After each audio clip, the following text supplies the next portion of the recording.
Assalamualaikum warahmatullahi wabarakatuh.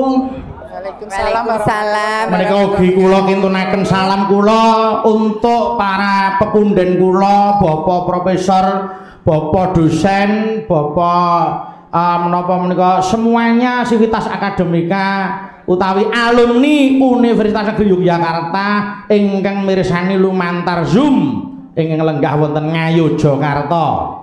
Ngelenggahi gedung baru Mbak Apri, Mbak Mimin. Nggih. Alhamdulillah Lek, gedung iki megah banget Lek. Kena tinggu pertemuan. Nah, kanggo disewake nggo pernikahan. Iya. Di kemudian hari juga ada penginapannya. Loh, ono kafene bakale. Dadi multifungsi, multiguna. Dados ora lali karo tuk sumbere kok Mbak Apri, Mbak Mimin. Jenipun dos pundi? Para alumni Universitas Negeri Yogyakarta, nggih ta tegese alumni iki wis rampung oleh menuntut ilmu. Sampun kasilian. Menika minangka kangge tenger yasa gedung. Wah, menika ya iso kanggo pertemuan alumni kita. Upaminipun ada alumni yang datang dari luar Jawa wis rasah nyewa hotel, di gedung itu sudah ada apa itu fasilitas penginapan secukupnya dan pantas. Ngaten. Dan sekaligus pada malam hari ini UNY merayakan Dies Natalis yang ke-57 tahun. Tepuk tangan untuk UNY. Ayo. Hebat. Pandemi tidak menjadi penghalang dalam rangka menggelar tasyakuran nggih menika mengeti Dies Natalis yang ke-57. Sinasa dipun wontenaken virtual wonten ing Solo nggih mboten kiranya esensi utawi makna Dies Natalis menika. Nggih. Ringgitan mapan wonten ing Kebon Seni Timasan. Namung para pepunden-pepunden kula ingkang kawogan wonten Universitas Negeri Yogyakarta utawi UNY menapa menika mirsani sesarengan wonten ballroom lantai 2 wonten gedung DPPIK UNY. Tepuk tangan sekali lagi, hebat dan sangat luar biasa. Dados menika Sivitas Akademika sedaya sami mirsani kecantikan kula ngoten. Oh, nggih. Dadi sinasa badan awakku nang kene Pri. Piyai-piyai dosen-dosen, para-para tenaga pendidik kuwi lho. Le nyawang aku tenanan. Dadi kok nyun sewu sindhen 4 menika sinaosa penyan wit sonten sampun sowan. Pilihan tetep kula. Wah. Dados penyan ora kudu cilik ati. Pilihan terakhir. Nyun sewu Budarsini ya cantik. Heeh, ya ayu. Ning kan di masanya. Lho di masanya. Lho saya ini ya isih cantik. Ya nek saiki ya kacek seringgit milih Mimin kok ya. Tadi kabeh iki eneng wektune ya. Wonten wektunipun. Ada masanya. Ya Badar sini ya kudu ngalah. Kudu ngalah. Kaya suci barang iki dudu masamu sih. Iki wis dudu anu, iki sak adimu kaya Mbak Mimin, kaya Apri. Kuwi kudu bagiane sak adik-adikmu. Nyun sewu menawi suci Dita Budarsini suatu saat kudu nyun sewu kudu lengser. Mereka mboten ateges kula nyingkiraken menika mboten. Oh ngaten nggih. Kabeh nggo perdawa dhewe-dhewe. Oh nggih. Dados ora kok gara-gara menungsa Mimin aku dadi lengser saka Pondok Seni Timasan kok mboten. Mergo kualitasipun Mimin sampun lah. Dados nyun sewu lho Bu menika pisan. Saat atase Sukimene kok arep lengserke Budarsini lho kowe iki. Engko nek ndaran aku nganggo cara sing cara ireng lho tak dukun ke apa piye-piye kan darane kucem tok asmaku lho ora jenengku lho asma lho iki pisan. Iya iya. Mbak Mimin, Mbak Apri. Nggih, dawuh Mak. Ucapan selamat dan doa yang selalu diharapkan untuk menapa menika kelangsungan atau menapa nggih kemajuan Universitas Negeri Yogyakarta. Mulai saka Mbak Mimin Sekdos pundi harapan dan ucapan untuk UNY yang sudah meresmikan gedung baru gitu. Lajeng menika Dies Natalis yang ke-57. Apakah isi hati Mbak Mimin untuk UNY. Semoga dengan tasakuran Disnatalis yang ke-57 dan juga peresmian gedung DPPIK UNJ menika UNY semakin melahirkan bibit-bibit baru atau tunas-tunas bangsa generasi yang luar biasa sing iso semakin menjunjung harkat martabat bangsane awake dhewe melalui pendidikan. Niku sami kalih visi UNY. Nggih. Menjadi universitas kependidikan yang unggul, kreatif dan inovatif berlandaskan ketakwaan, kemandirian dan kecendekiaan pada tahun 2025. Niku sing dadi visine. Hebat ta? Nggih. Dadi itu berakhlak, ya bertakwa, ya beriman lho. Nggih, nggih. Dadi ini pengetahuan umum ya maju, ning aja ninggalke budayane awake dhewe, agamane awake dhewe sing Bhinneka Tunggal Ika iku mau, Nduk. Nggih. Tetap bakuh kukuh dalam bingkai negara kesatuan Republik Indonesia diawali saka UNY juga. Amin. Kalau Mbak Apri bagaimana ucapannya? Semoga jaya selalu untuk UNY dan semoga bisa melahirkan generasi-generasi yang bermutu, berkualitas dan bisa membawa nama harum negara kita Indonesia. Amin, amin. Nadyan sore mau wis diaturake lancaran sing magepokan kalih UNY. Ora ketang anu ya pisan meneh diambali. Niki lancaran sing magepokan cakepane magepokan kalih UNY. Oh, lancaran UNY. Nggih, monggo ayo diaturke meneh. Nadyan sore mau wis diaturke saiki diaturke karep ben saya rumesep lan diematke saya kepenak nggih. Monggo dipun aturaken, monggo ayo.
Luar biasa. Menika kula panjenengan wajib mengaturkan terima kasih dalam acara silaturahim alumni dan tasyakuran peresmian gedung IKUNY sekaligus dalam rangka Dies Natalis ke-57 UNY. Menika para pepunden kula atau Sivitas Akademika ingkang kepareng mirsani bareng wonten ballroom lantai 2 wonten DPP IKUNY kadosta pepunden kula panjenenganipun Ketua DPPIK Bapak Profesor Suyanto PhD menika guru besar UNY. Sugeng dalu. Nggih, wilujeng dalu Bapak. Lajeng ugi dipun lenggahi pepunden kula Bapak Rektor UNY Bapak Profesor Dr. Sumaryanto MKes nggih. Lajeng Sekjen IKA menika Bapak Dr. Sardiman AM MPD menika sekaligus ketua panitia. Waduh, pancen pepunden kula Bapak Sardiman iki tanggung jawabnya luar biasa. Sembah nuwun Bapak Sardiman. Nggih, matur sembah nuwun Pak Sardiman sampun kepareng nimbalipun cangik. Lajeng kami aturkan terima kasih kepada Wakil Rektor Kemahasiswaan dan Alumni Bapak Profesor Dr. Lantip Diat Prasojo MPD menika sekaligus penanggung jawab acara. Terus lan uga seksi acara nduk panjenenganing Bapak Dr. Supardi Ketua Pengelola Vokasi Wakil Rektor UNY Dekan Fakultas di lingkungan UNY nggih. Terus Dekan Fakultas Ilmu Pendidikan, Ilmu Kesehatan, Ilmu Sosial, Fakultas Matematika dan Ilmu Pengetahuan Alam, Fakultas Bahasa dan Sastra, Fakultas Teknik, Fakultas Ekonomi nggih. Banjur Direktur Pasca Sarjana lan uga para pimpinan lembaga. Wah, hebat sangat nggih Mbak Mimin, Mbak Apri. Sedaya sami mirsani nggih Jakarta.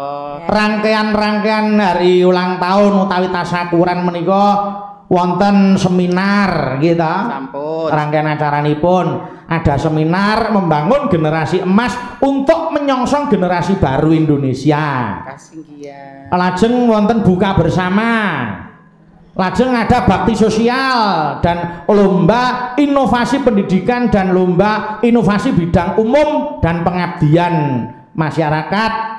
Lajeng dalu menika kula panjenengan ingkang kajibah nderek ngregengaken swasana hari ulang tahun UNY yang ke-57. Kagem gongipun menika dados puncakipun dalu menika. Ya, puncaknya pada malam hari ini. Wiwit poso kae wis digelar no. Dhewe patut bangga lho Lek. Saatase ak dhewe iso ditimbali saking UNY iki piye rasamu?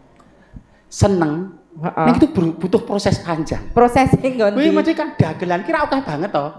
Tapi sing golek sing menungso kaya aku kan kangelan. Dadi wis melalui paribasan wis pilihane wis mendetail nganggo laku prihatin barang lho iki Bapak panitia iki. Nggih.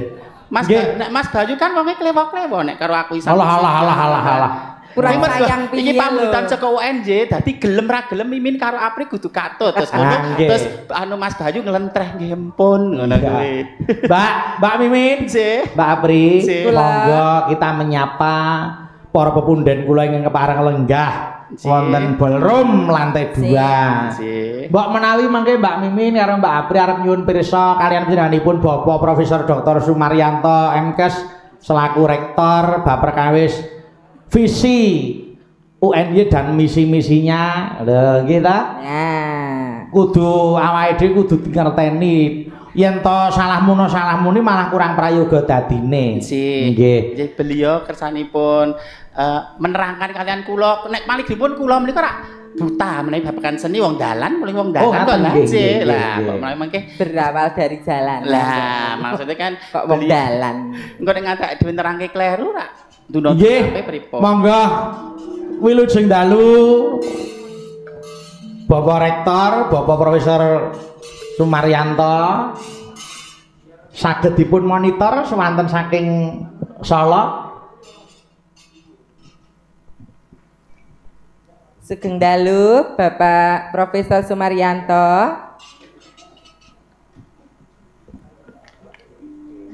Kadosipun dereng tersambungkan. Wong maju ning jaman kok, Mbak. Lagi to. Corona itu napa niku ada sisi positifnya. Nggih to. Semakin kreatif menjadi semakin inovatif, medianipun ugi semua sudah harus siap, Nduk. Betul. Bapak sampun wilujeng dalu Bapak. Selamat malam, Sugeng Dalu, Bapak Profesor Sumaryanto. Beliau sudah ngasih tau mic. Once. Oke, ayo.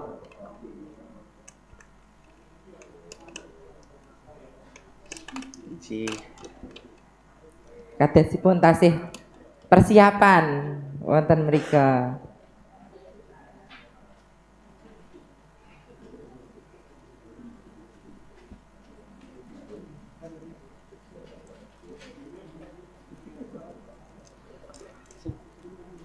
Swanten kok dereng medal nggih.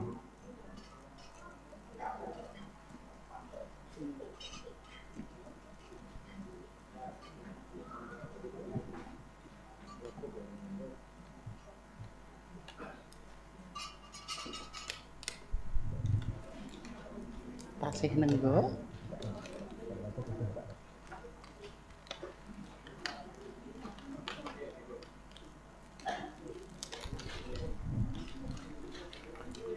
Nggih, sabar sang sawetawis.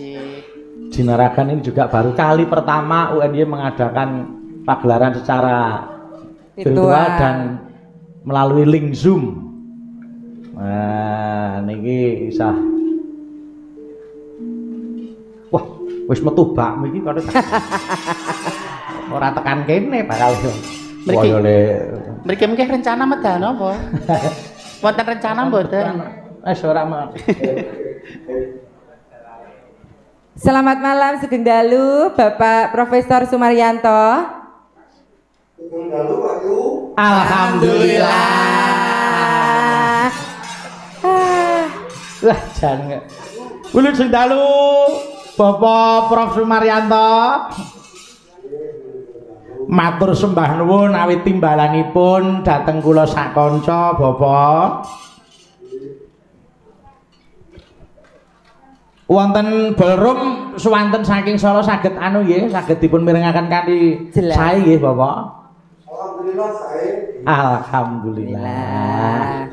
Sae niki para pinisepuh, para pemunden kalian dahar mie godhog. Waduh. Dugi mriki mboten nggih. Tekan kene dadi gudeg.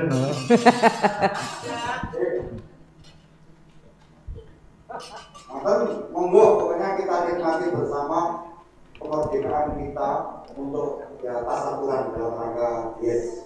Keluar sangat akan berekan dengan teman-teman, alumni, masyarakat sekian tahun yang lalu bersama Mas Bayu, sekarang sudah dengan Mas Bayu Sak Pradonggo Seniwati lan Samudaya. Amin, amin, amin. Inggih. Nggih, menika Prof badhe nyuwun pirsa, Prof. Sekedhik kemawon, monggo. Menika kula badhe nyuwun pirsa yang katanya UNY memiliki cita-cita ingin menjadi universitas kelas dunia. Menika dos pundi visi UNY menika, Bapak? Oh, 6 huruf itu aja. 6 huruf. 6 huruf. Atau 6 kata. 6 kata. Kreatif, inovatif, takwa, mandiri, pendidikan. Oh. Dan alumni. Berasaskan 6 niku wau. Nggih. Lajeng menika sesuai tema pada malam hari ini, menika pendidikan bermutu untuk membangun peradaban baru. Menika ateges pripun toh, Bapak Rektor? Jadi terutama karena situasi keprihatinan pandemi kita tidak boleh pesimis, kita tetap all out. Oh ngaten. Peradaban baru dengan paradigma pandemi maka tiada letak akar konten. Oh. Bisa urip atau konvergen. Tetapi layanan pendidikan tidak boleh diabaikan hanya dalam tanda kutip karena kita dicoba oleh Yang Maha Kuasa dengan situasi pandemi. Mbak Yusuf banggakan. Wah, nuwun Pak Prof. Guyune terus kaya dibanggakan. Jaran paradigma baru meskipun situasi pandemi, tapi tetap kegiatan belajar mengajar tetap berlangsung. Terus pundi, Prof? Yang Bapak Rektor sing sesungguhnya mawon aku anu didhawuhi pelajengkan beliau kalih Prof Yanto mawon. Oh. Oh nggih. Monggo. Sugeng dalu, Prof. Wilujeng dalu. Sugeng dalu. Nggih. Ya ampun. Ayo Mbak Mimin arep nyempir sapa ayo. Piyai nek pendidikane tinggi ngono ki malah ngejeni banget karo wong wedok ya, Pri. Ora sawiyah-wiyah do rungokno. Matur sembah nuwun lho Bapak, kula rumangsa diuwongke dimanusiakan ngoten lho. Atase wong bodho kados kula saged nderekaken acara Disnatalis UNJ. Ana sing arep ditangletke ora sampean? Nek kaya aku ngono ki ya, Pri, pamo kuliah meneh ngono ya iso ora ya, Pri? Modele kaya kula ngeten iki ditampi mboten nggih, Prof? Model kaya kula ngeten iki. Apa ya harus pripun? Apa ya nek kuliah gelungan apa ya kuliah? Malah Mangke kuliah kali kula mawon.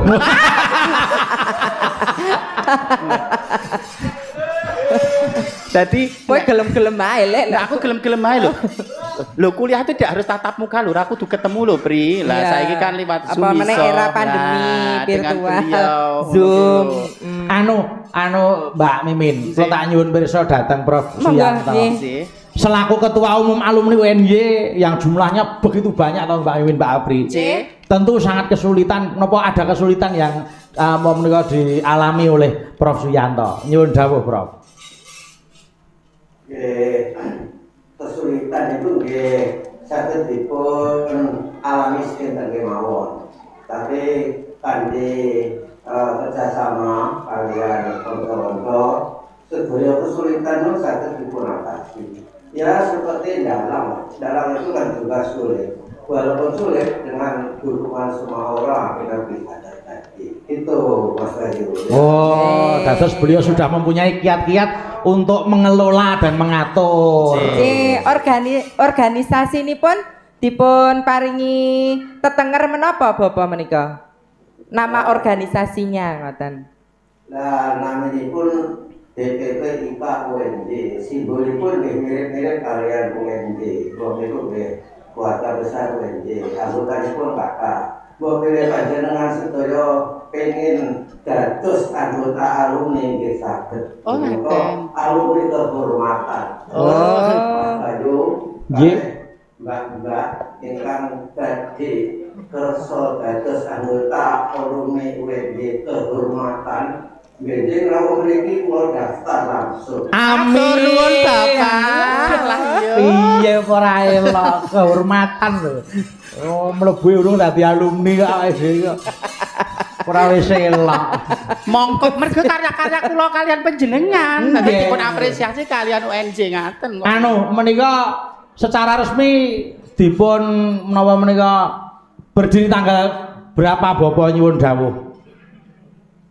Nggih, apa kok Mas Bayu mari badhe ngesahaken dados anggota alumni kehormatan. Kita siap ngaturi tanda anggota wonten simbolipun IPA dipun tandatangani ketua DPP menika saged dipunmanfaataken diskon wonten kolam renang. Wah. Pusat kebugaran Loh. Hotel UNJ.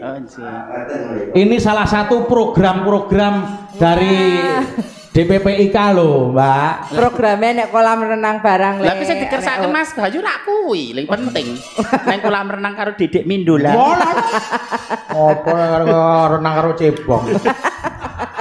Mbak Mimin badhe nyun pirsa apa? Ayo Mbak Mimin. Nyun sewu kolam renang itu olahraga. Supados kita mboten setu legi. Kula mungkin. Bapak. Panjenengan apa lucu-lucu, mungkin ndak kula mau tidak Mas Bayu meneh. Mbak Mimin itu kliwon setengah lemur apa tur awon. Anu pripun? Mbak Mimin apa? Mbak Mimin arep nyun pirsa apa? Nyun pirsa apa? Nggih, IKUNJ menika berdiri tahun pinten Bapak? Menawi secara resmi Ikatan Alumni UNJ menika secara resmi? Oke, 1918 Mei.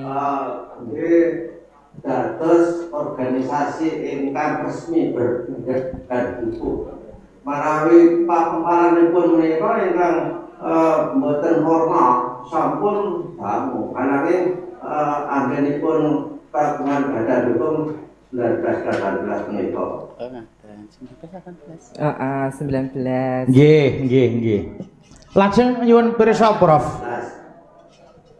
Nyuwun pirsa dos pundi kok saged menapa anggadhahi program untuk membuat gedung yang sangat megah menika.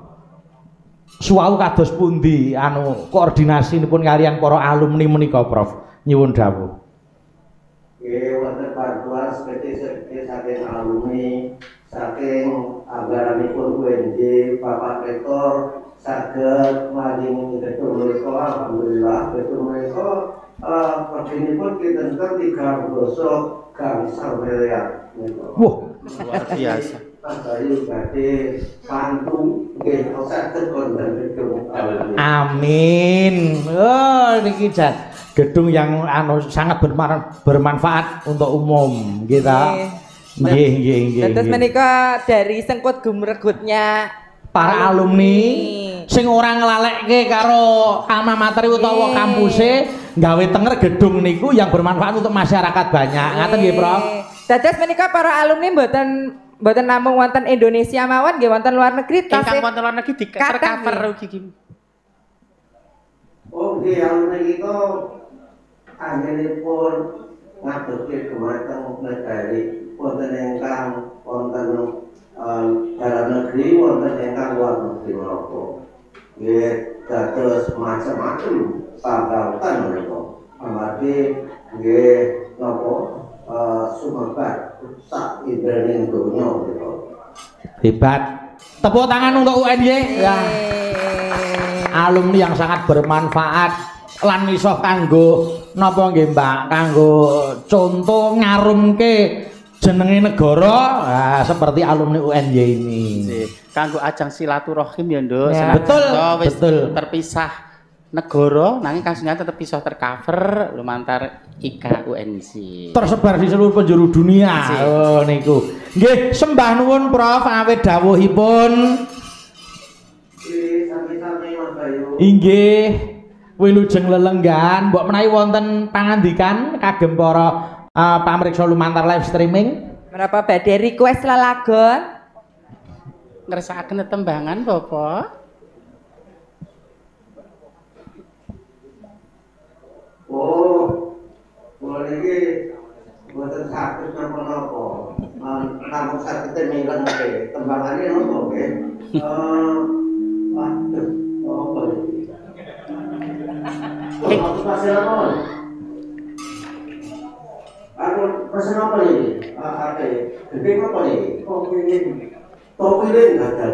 Oh, pepeleng. Oh nggih, siap laksanakan. Nggih. Dipun caosi Bapak. Matur sembah nuwun Prof. Wilujeng lenggah, wilujeng amirsani. Mugi andadosaken renaning penggalih. Jaya IKUNY, sukses Universitas Negeri Yogyakarta. Tepuk tangan. Amin. Sembah nuwun. Nggih. Minangkani dawuh saking njeranipun Bapak Prof Suyanto. Pepeling, ayo. Mangga. Menika ugi wonten nawala nyuwun lelagon pepeling mawi bawa. Katur Bapak Rektor UNY Prof Dr. Sumaryanto MKes, Bapak Profesor Suyanto PhD. Selamat berjuang untuk mencapai visi misi menjadi universitas yang unggul, kreatif dan inovatif. Tenarlah lembagaku dan sejahtera wargaku, jayalah UNY. Amin. Amin. Nuwun saking Prof Suyanto Ketua DPP IK. Oh nggih. Monggo dipun aturaken.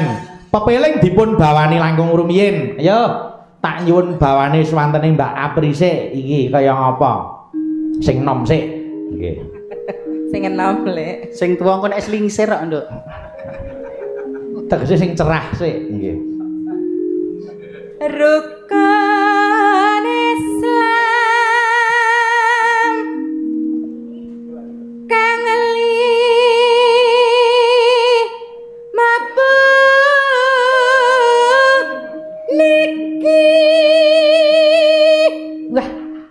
wong nek isih enom pakulitane resik disyuting di close up ngono ku ya ora nguciwani ya, Nger. Dereng ketok ngluntung-ngluntung. Ora no. Delala kleru sing close up wis kena ketok nek wiron. Wiron kusut. Nyapa? Saiki ngantek 10 tahun mbok menawa akeh pangalembono kanggo kowe. Ayu di close up apik alus nyenengake ngrontoke jejatung para priya. Saiki ngantek paling 10 tahun. Sok nek umur 40 kaya aku, ya aga kon ngeterke mulihe kipo-kipo.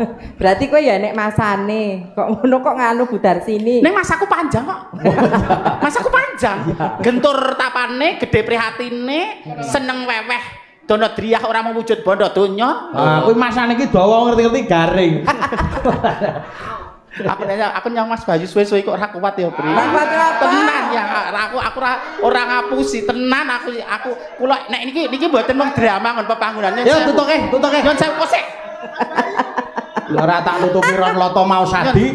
Perkara nyon sewu ditampa omonganku monggo mboten ora apa-apa. Kula ngomong jujur jejening wanita ketemu priya kula suwe menatap penyanyi mboten ati kula ra iso ngampat hardaning hawa nafsu. Weh, bareng muni hardane kok terus dadi rawana. Niku wong griya kalih berkaca ngoten, aku wis kaya Mbak Silvi urung iki. Iya. Ya dhuwure wis sedo. Wis kaya sel telur. Pengen dibuahi. Wis. Weh. Lho kowe ngerti dhewe mang ngendikane Pak Pri. Wah, ora usah bebayani jalmu. Oh, sono ora nyanyi masak begitu. Lah, menawi panjenengan kan enggak semi ke Anom Surata. Lah nek pama kula dados trah juwiring trah Mbah Dion ra bisa pun kewes pantes to. Nggih. Lah. Enggak semi trah wiji karepe simbah kae. Yo, tutuke.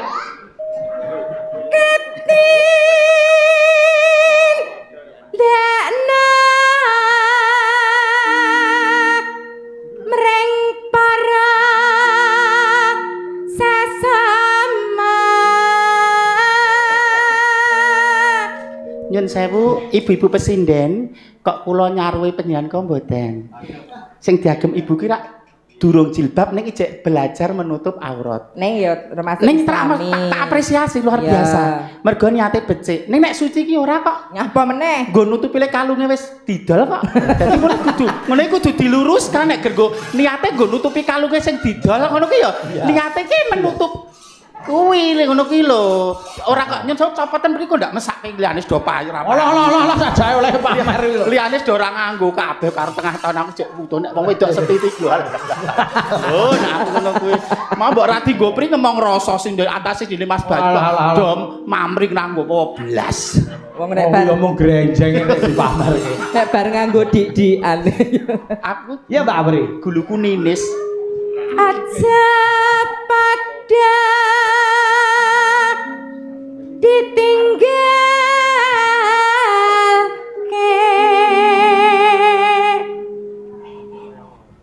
rukun lima puniku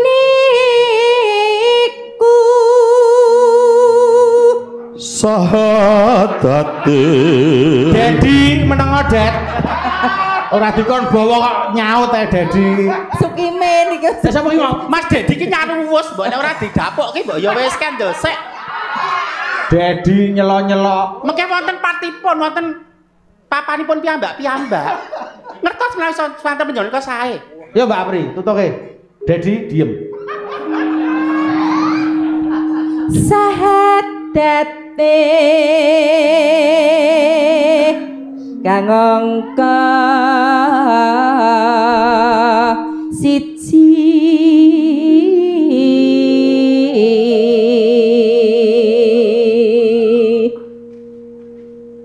kang angka loro salat sinden kok kemaruk apa-apa diayahi dhewe ya mbok njaluk gentenan aku rene gelungane ya kon sinden ora kon aku ya manut dawuhe Mas Bayu kok oh Mbak Mimin pengen lanjut to mong tinemong ning aku lagi pengen ngrungokke Mbak Apri ya dintekke sik ya Mbak Apri duit tunggal sing siji gergo genep-genep Mimin Apri kok aja Mimin iso apa dek nene ger menang enom karo menang ayu Mbok wong ki ora cegetan Wis bacutno aku kok sing nggon bagian angel. Nggo nes menyuruh kae to. Yo. Ini kangka telu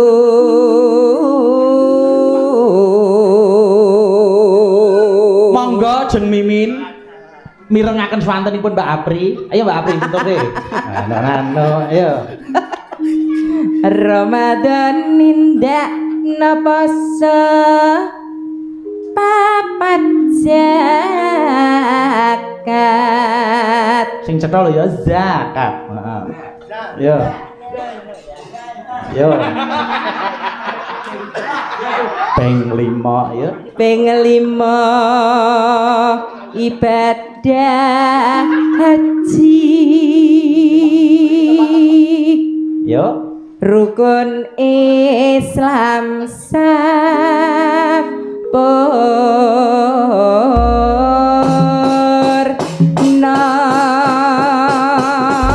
Suwantene apik eman-eman nek mung bawa sak langgame buka celuk. Ya, nena. Wis wancine tansah dielingke. Wis wancine padha nindakake akan wis kumandang kaya sembahyang. Tetapi wajib dawuhe pangeran salat dadi cagake agama lipat waktu kudu tansah dijaga kanthi istiqamah lan sampurna yen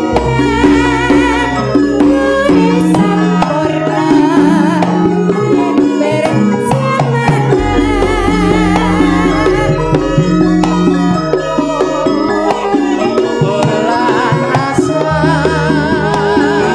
salat sayang dikandangi tidak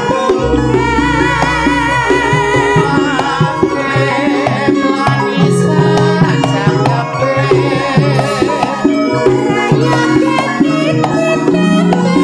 salat sunai aja sembrono ibu perintah agama elingana ning donya sekelan Irama seger monggo. Seru haluman. Yo.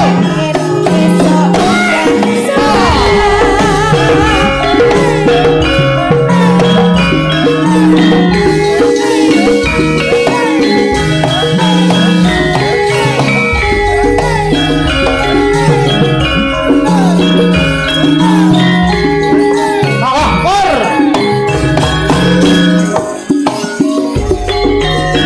Wis wajine tansah dielingke. Wis wajine padha nindakake akan wis kumandang kaya sembahyang.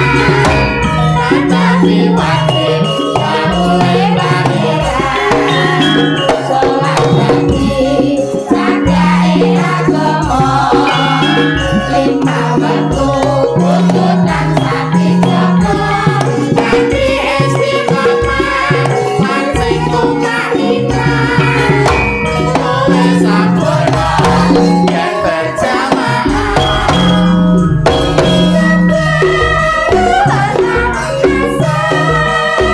Salat sayang dikandangi tidak bukan.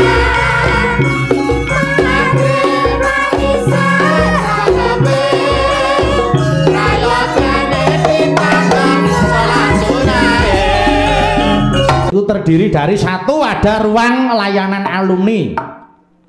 Itu terdiri dari satu ada ruang layanan alumni. Terus ada ruang diskusi kecil. Wonten ballroom multifungsi, iso dinggo seminar, iso dinggo pesta pernikahan. Lajeng ada ruang penginapan.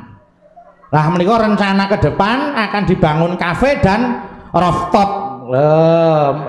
Kaya dene taman ning dhuwur ngono kae lho. Kafe ning dhuwur iso nonton pemandangan ngono. Nggih. Pas aku mandi ning kolam renange mah lho, Bri, jos disawang para-para ngono ki lho kan dhuwur. Aduh saja iki. Mongko gedung niku perencanaan 2015 lho. Nggih. Peletakan batu pertama 2017. Tur dana menika dari UNY dan juga dari para alumni. Hebat to itu. Elok tenan ya, Lek. Ikatan alumni iki sing bersatu tenanan ngono lho. Kuat gedhekke alma mater e. Iso kanggo contoh universitas liyane.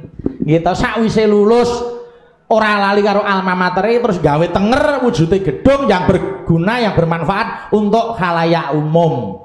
Niku dongane wah Banyu Mili dan saya yakin percaya UNY akan tetap eksis dan tetap jaya di sepanjang masa. Allahumma amin. Lho kuwi sing diarani kacang ora lali kulite iki kuwi lho, Lek. Nah, dadi mula bukan iki tetep kelingan ngono lho. Oh, lah ya sing rumangsa alumni kono kabeh bersatu bangun gedung ikat. Nah, iki kena dinggo belajar awake dhewe. Dadi kowe iso dadi kaya ngene iki mbiyen mula bukane karo sapa ngono kuwi ya kudune kowe duwe rasa penitik ngono lho. Oh, saiki kok kon nitik kuwi 1001. Lho, lah pripun? Wah, maju ning jaman iku malah sok dadi ngundurke tata krama. Ning nek iso ya aja, ketiwasan niku nyata tenan kok niku iso dinyatakake kok. Nggih ta? Tapi nek saged nggih mbok ampun dikebiasaan. Jangan sampai mempunyai sifat seperti itu, gitu, kudu ngerti. Kula anane iso nglimbuk cangik iki ya mergo wong tuaku kok. Ngoten lho. Kula ya mergo saka tiru-tiru, ora kok terus cokmol banjur iso nyekel wayang niku ora. Kula ya tiru Pak Mantep, ya tiru Bapak, ya tiru Mbah Darman, gitu. Kados MC kala dawuh. Wah, dadi cangik niku sabetane ya lumayan. Dadi murite Dalang Setan lho, Pak Karang Pandan ora katelahe Dalang Setan. Lah terus murite apa? Lah ngoten lho. Saurarane kula ya dalang tuyul apa dalang tuyul sing nyimping babi ngepet rak pas. Ya ampun ngaten-ngaten sanget kok ya. Mboten, itu salah satu apresiasi, penghargaan yang sangat luar biasa saking ora iso mengistilahkan kados Pak Karang Pandan Dalang Setan mergo sabetane ya sangat luar biasa. Lah kok kula ki ya lah sakuku irenge urung pantes dijuluki dalang apa-apa ya mung lagi sinau mayang ngoten mawon nek kanggene cangik kali limbuk. Oh penyulanmu kok ya asmane wis kuncara njajang bawane jelo pri nek piyayi wis becik wis kuncore malah orang ngumbul-umbulke awake dhewe. Tetep nang iso. Lah, tetep. Tapi saya menggarisbawahi dawuh saking Mbak Apri, aja nganti lali karo mula bukane. Ngoten nggih? Nggih. Yo aku tak ngrungokke suarane Mbak Mimin. Kaya ngapa to suarane? Engko terus aku nyuwun ditibake langgam Nyidam Sari dening Mbak Dita Intawati. Ayo Nduk, Nduk Dita. Kok bawa banyak iki nyapa iki lho. Kene Mbak Dita, ngene nyedaki Mbak Mimin kene saben sak jangkah karo ngebuk weteng amit-amit jampi. Sabang bayi kok. Ayo kene nyedaki Mbak Dita kene. Rene Nduk Dita. Waranggana menika jangkep, menika tengen kula menika waranggana. Baru. Enggak nggih menika. Wajah baru. Iki ya calon sarjana hebat, nek ya calon seniwati sing luar biasa. Nggih to, sakwise nekuning bab nggon kabudayan sekolah aja nganti dilirwake. Nggih to, kaya jebolan saka UNY, ya ngelmune luar biasa. Agamane ora ditinggalke, budayane ya ora bakal ditinggalke. Nggih. Kaya ngapa swantene Jeng Mimin, kaya ngapa coba tak rungokake. Mbak Dita jejer uti ya. Kok uti to, kok tak tua banget to. Mbah. Kok uti. Yen sewu bilih swanten kula benten kalian padatan. Oh ngaten. Lah napa? Sak lebar keluron iki lho Pri aku. Bar apa? Keluron sapi ya. Beda karo adate. Iki adate mbau. Iki anu apa? Kok mbau. Nembang iki kong. Biasanipun nak sindian kan swanten ulem wonten to. Nggih. Ingkang wonten melengking. Ingkang wonten rada sora. Oh nggih. Lah nek kula pancen rada ngagor-agori. Menika karakter kok. Oh karakter, heeh. Ora tok diwaoni. Semono kok ngagor-agor iki dadi ora sek. Coba kaya ngapa? Swantenipun kaya ngapa? Coba. Pak.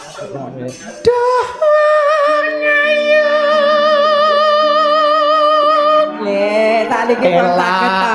Mbok dikeploki to, Cak, mesake sing antek dirone. Mbak Apri, agak mundur sedikit. Saya mau lihat penampilan beliau.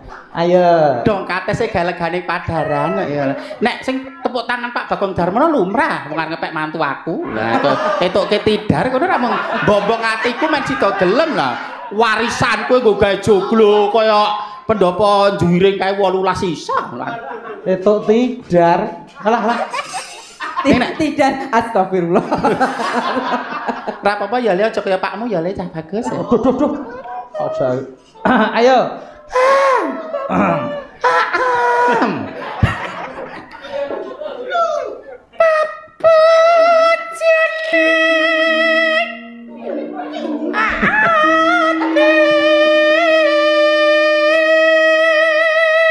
Wah, elok tenan. Teknik making iki kudu perlu dadi ora swara banter diangkep terus mbrebeki selian. Nggih, mikir rada didohke, cedhake kita dikempit. Mangga ya. Wah, kelakon dipoto Mbah Mariono kowe golek. Ya kaya Mariono mantene. Kaya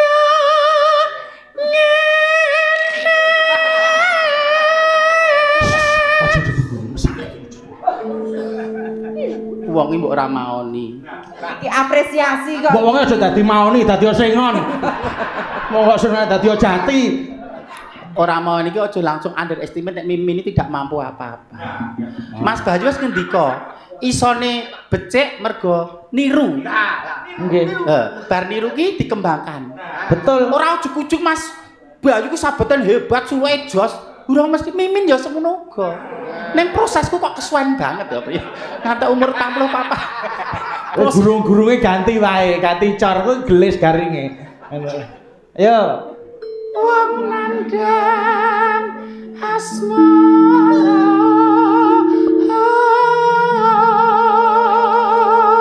Nembang karo watuke akeh watuke ya. Nek ora apa-apa, ini baru anu kok. Niku nggih variasi kok. Nggih, nggo ndadekke iki lagi ya. Mangga. Mapanke telak menika. Nggih. Apa waku dewe.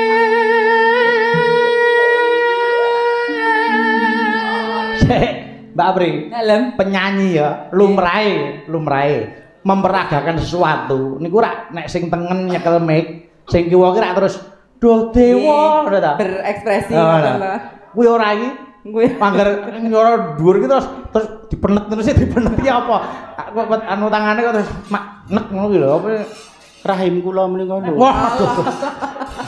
Anu indung rahim kok disisihke menika. Anu indung telur kula menika lho. Ayo. Oh alah. Ayo. Lho watuk nek.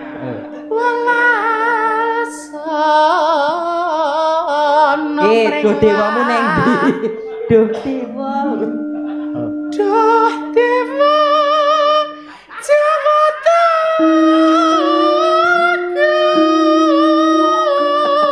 Kowe kok tekan kok marak ngelu le. Ngapa to, Pri? Otote metu kabeh. Ya semen to. Ayo ta. Mas, ayo. Sujokno ki Gusti Allah nggajar aku rupa sing ayu ya.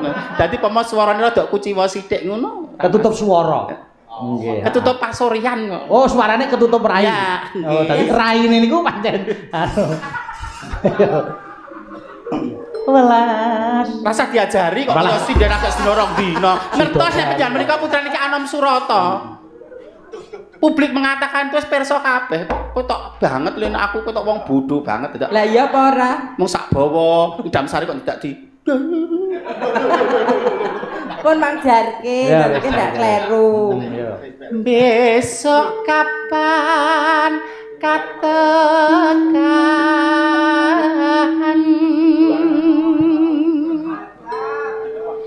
jajar Rada nyeliring ya, rada nyeliring. Ora apa-apa niku nyidam sari telutur kok. Lan wong Gus.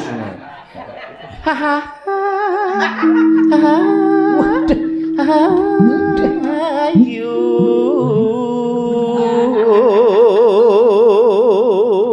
Ya Allah Le, Mas Rinto sing menikmati suaramu. Gagas Rinto ki nyun sewu. Nyun sewu Mas, nyun sewu netrane dikondisikan.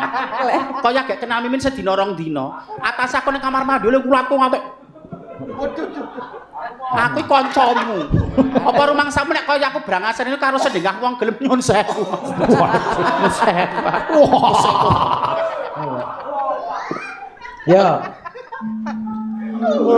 Umpamakna nahkoda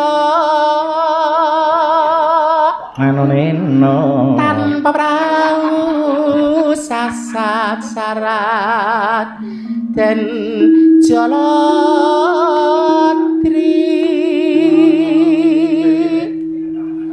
ngidam jadi cengkoknya tidak harus terlalu banyak, tidak darani bleber. Mung sak nging. Lho mengke lah ndak tekke. Ngono wis sing krungu wis geblak-geblak karo mlayu karo istighfar. Yo ngidam sari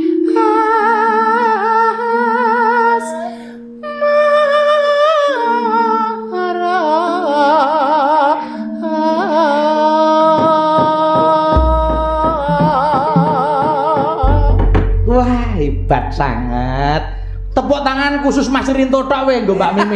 Liyane rasah, mang teploki Mas Rinto. Main lega. Mas Rinto tok. Lek keplak aku sikil. Ya Allah. Ku yo pelecehan ku jenenge. Lek keplak lu meneh nggo tangane lho sikil lek. Nyun sewu Mas Rinto. Nyun sewu Mas Rinto. Nek jenengan melecehkan saya oke, saya terima. Ning nek njan tepuk tangan nggo sikil wis kudu lumrahe. Jenengan nyalai adat istiadat sopan santun kang wis lumadi. Tahun-tahun. Lek bawa ya ora lumrah. Yo, saiki langgame Mbak Dita Intawati. Nah, Dit. Nggih. Wah, iki wedok tenan. Ayo, dianu iki. Titikane napa to? Nggih tenan to, Mas. Ora. Ayo, engko dikendangi Gonggo Mina sing beksa anu iki Dedek Inces. Lek men gen anu se. Apri beksa Mimin kon tiarap. Boten kok njenengan ya gentenan pokoke gentenan ngoten. Monggo ya.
Damsari, terus engko Bablas Jaipong tembang kangen.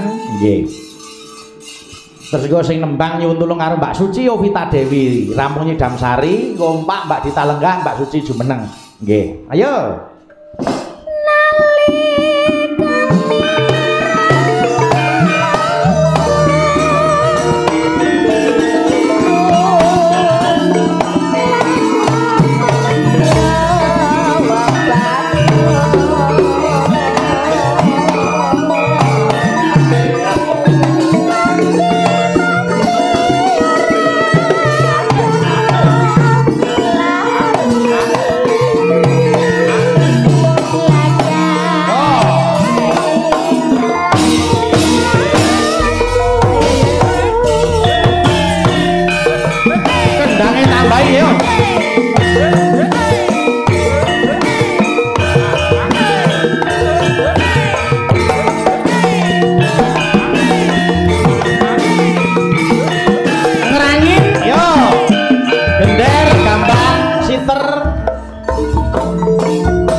Ini bisa dimonitor dari para alumni yang berada di Australia, Amerika, Eropa dan Malaysia. Mbak Mimin, Mbak Apri. Yang wonten luar negeri nggih menika. Nggih. Mugi-mugi aedoso nek bar pandemi iso diboyong nek Amerika, Australia lan tak pitu. Amin.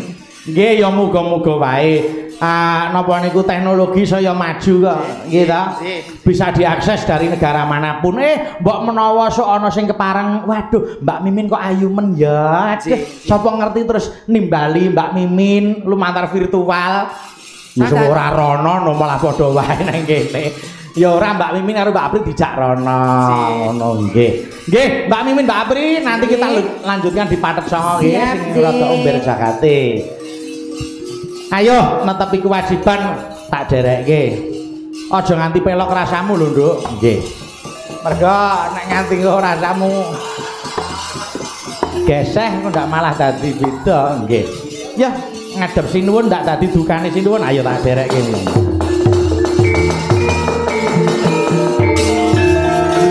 Aglar kang samya sibuk pindara bingkang samudra.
enggal atambo samya medali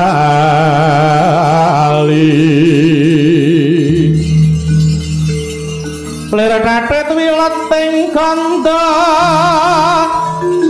kayu anggung manguncang niti menjang sangat cimicil latinya ngedali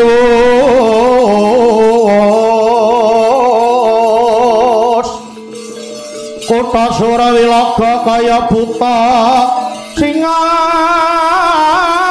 waragil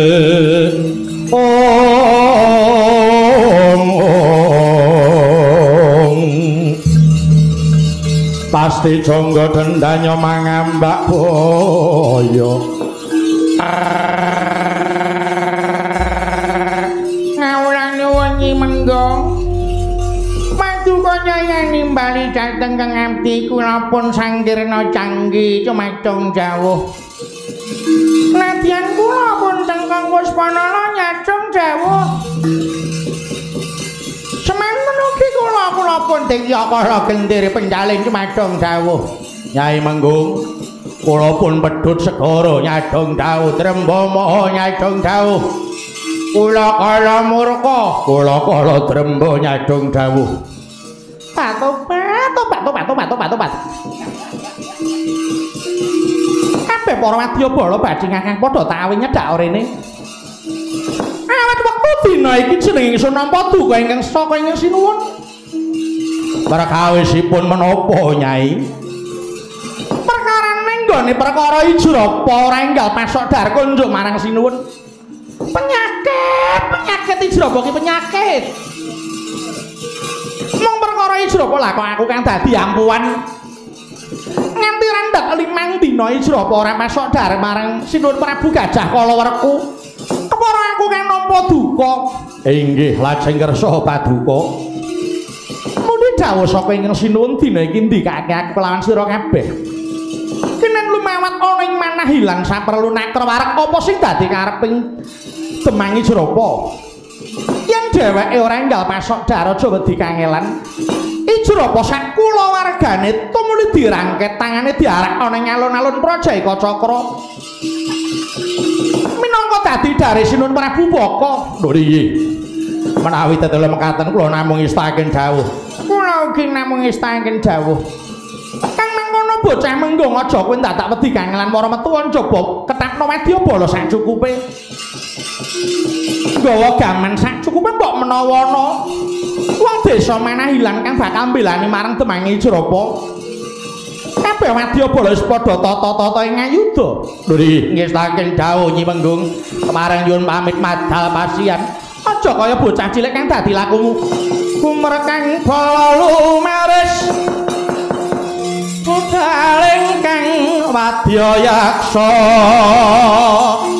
Dina Nasri gegamane saking kang bala kuswa Prabhusana nira pranyata asri dinulu pindha panjrahing Puspita kapyarsa swaranipun lir ndake samudra